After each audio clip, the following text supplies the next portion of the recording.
பாருங்க இதான் போல்காட்டி அரமனை அங்க பாக்குறது. இந்த அரமனை அங்க கட்டினது 1744ல டச்சுக்காரங்க. ஆமா, இப்போ இது 3-star கேட்டகரி ஹோட்டல் கேடிடிசியோட.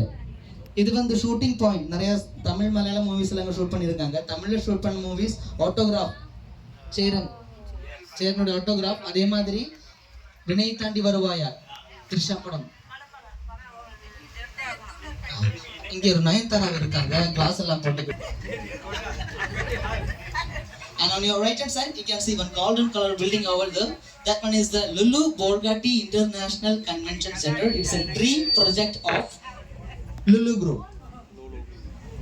அப்படியே ரைட் சைடுல பாருங்க, ஒரு பெரிய கோல்டன் கலர் பில்டிங் பார்க்க முடியும். அது வந்து லுலு குரூப்போட ட்ரீம் ப்ராஜெக்ட்னு சொல்லுவாங்க. Lulu Bolgatty international convention centre. அதே மாதிரி கிராண்ட் ஹைட் குரூப்போட 5-star ஹோட்டல் இருக்கு. அங்கே உங்களுக்கு ஒரு கல்யாணம் நடத்தலாம். கல்யாணம் நடத்துறதுக்கு ஒரு பெரிய ஹால் இருக்கு. 10,000 பேருக்கு ஒரு மீட்டிங் அட்டென்ட் பண்ணலாம். அவ்வளோ பெரிய ஹாலு. சின்ன ரேட் தான், 5-6 லட்சம் அவ்வளோ.